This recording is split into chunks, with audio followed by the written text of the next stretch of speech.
results are in, and it's time to see how I'm doing in the Superbru challenge. My name's Mark, let's talk rugby.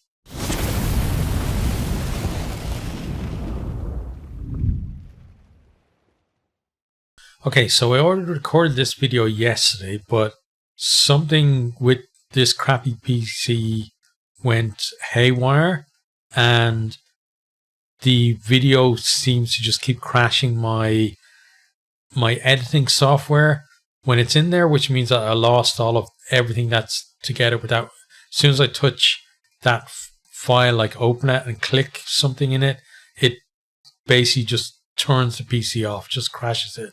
So I've got to re-record, so we're going to do that now, and hopefully that this one is okay.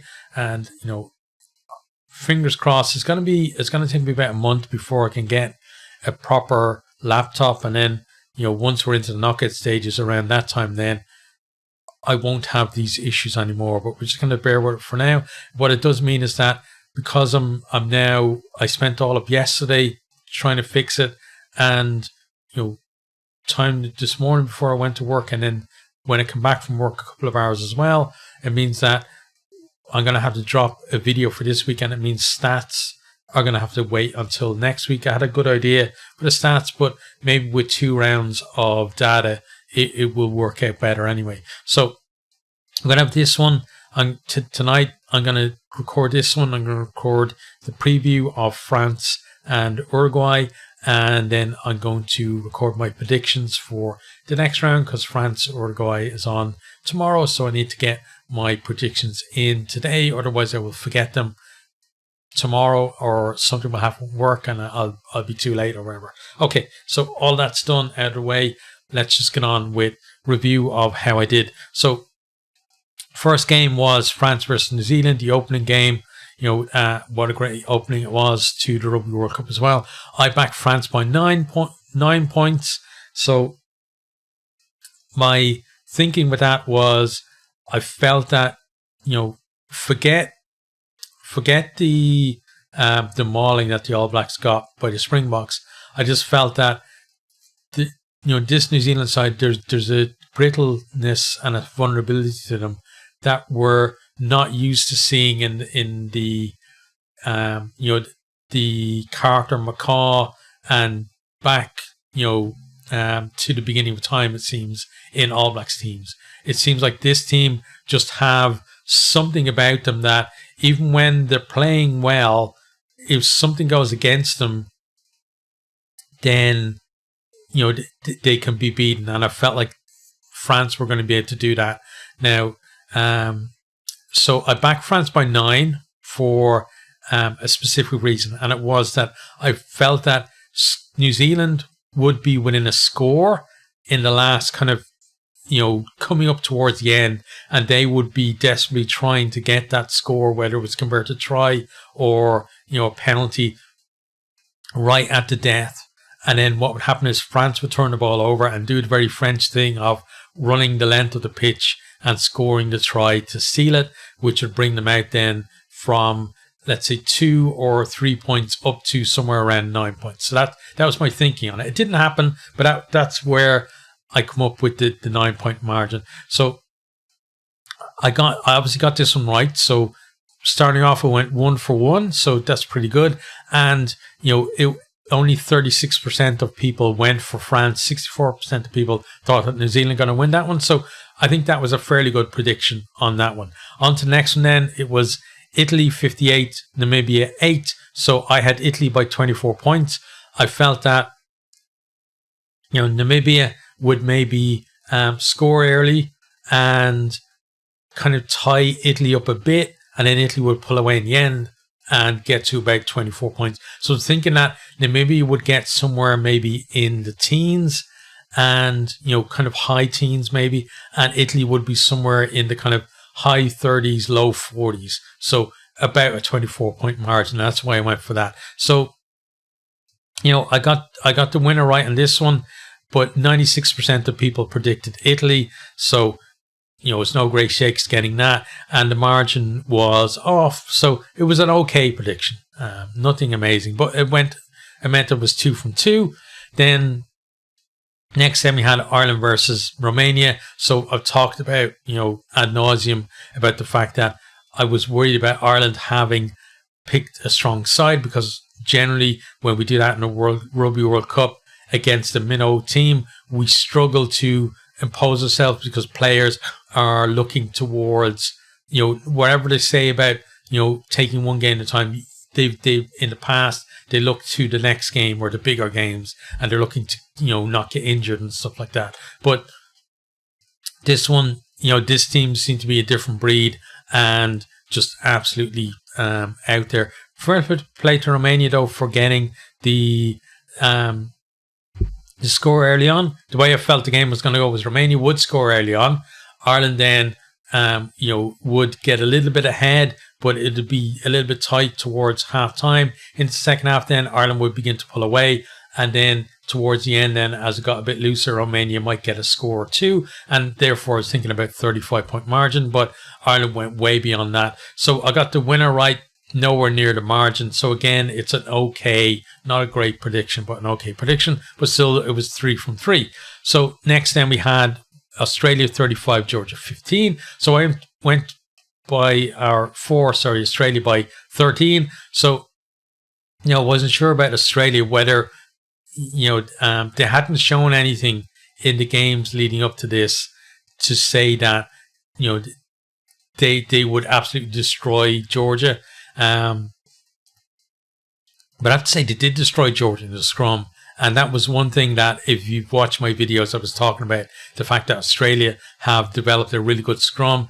And in the Northern Hemisphere especially, we have this thing of almost like teams from the Southern Hemisphere, for some fans, I'm not saying all fans, but for some fans, are kind of frozen in amber between Rugby World Cups. And we don't realise the teams have progressed.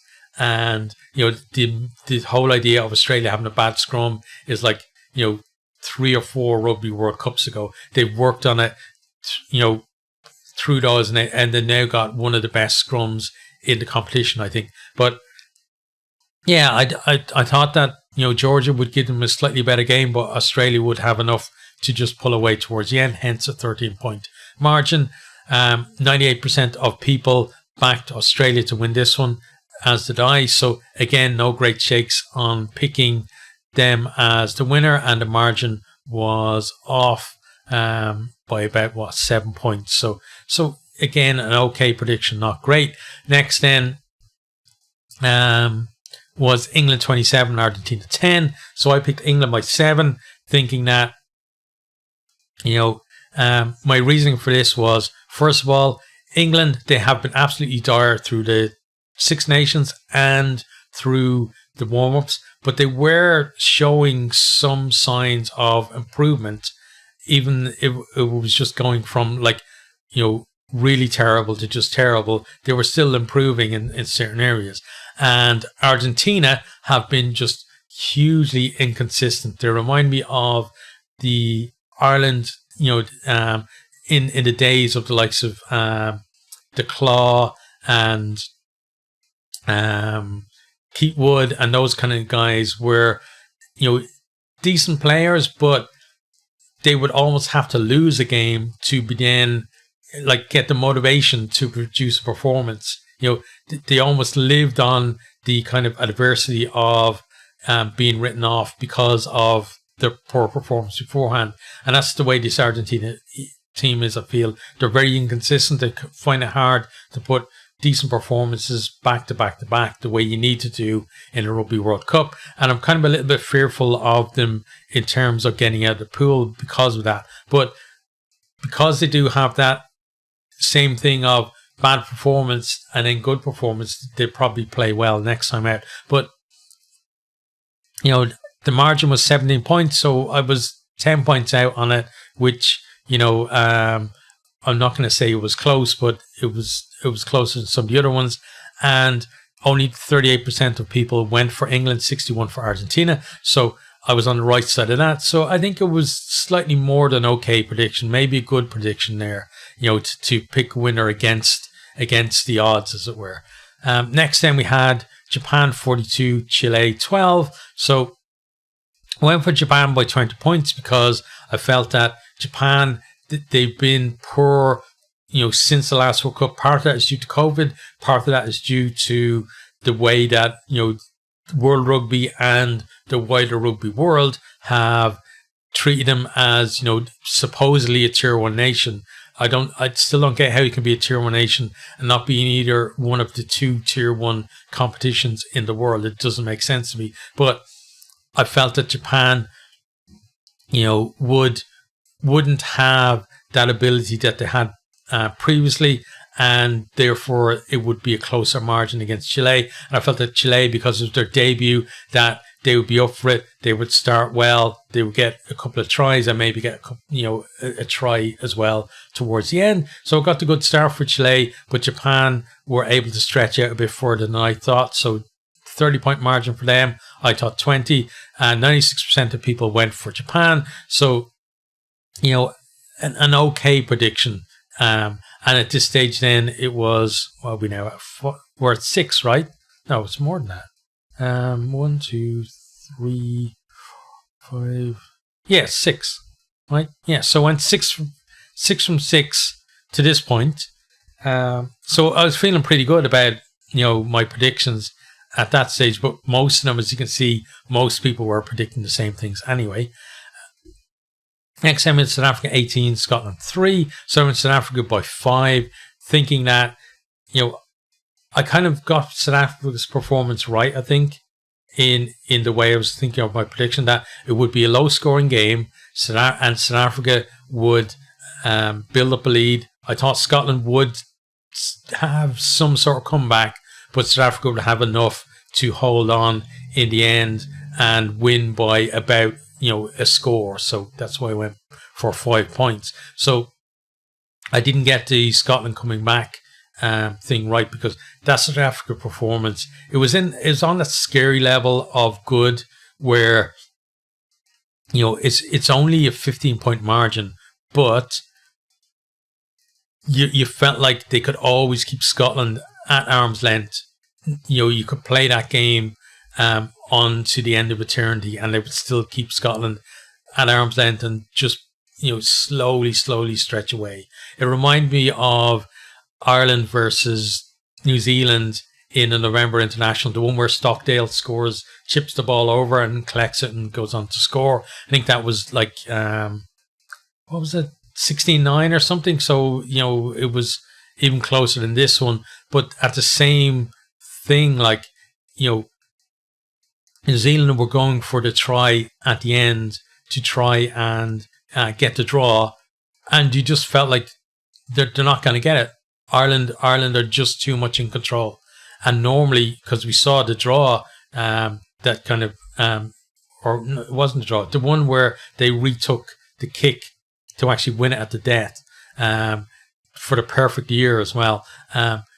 It was completely different to that one, where you felt like New Zealand were going to do it, whereas in that one you felt like they weren't going to do it. And it was the same with this, that South Africa were just that much in control. So, margin wise, I didn't get it right. I felt I got the way the game was going to go mostly right, but winner I got right. 97% of people though predicted it as well. So probably not even every Scottish fan who does Superbru predicted Scotland. It was only 3% there. But, again, an okay-ish prediction. But at this stage then, I was 7 from 7.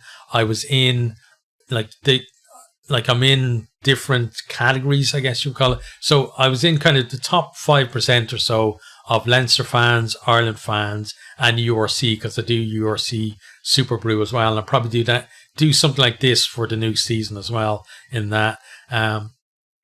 But we come to then the final one. So Wales 32, Fiji 26. I went for Fiji by 10 because I felt that Fiji had shown enough that I felt that they were the team in form between these two. Wales hadn't shown anything at all since Scotland had come back. Like, there were little bits here and there, but it was like, 1 step forward, 2 steps back at some stages with them. But then they turned up and they played. But, I could have, because when I was thinking of this prediction, I was thinking, okay, well, the safe bet almost is back Wales because, as I said before, I've got that sneaky feeling that they're going to get to a semi-final. So it would have been better just to back them and have kind of almost a safe bet to round off the round. But, if it felt more kind of true to what my own overall feeling of these two teams were to back Fiji, that I felt Fiji were the better of the two teams. They almost won it at the end as well there. But, that was my thinking, was that Fiji were just in better form. But I still thought it was going to be close-ish, so they'd be kind of 10 points. And it was another one of these where it'd be close towards the end and they might get a breakaway try just to move the margin out more than a converted try. But I got it wrong. 66% of people were right. They went for Wales, and just 33% of people went for Fiji. So if I had been right, it would have been a really good guess or prediction, I feel, because it would have been again against the head. But overall, I went for 7 out of 8. I ended up in about the top, I'd say 33% or so of each of the categories, right about that. Some of them about the top 40%.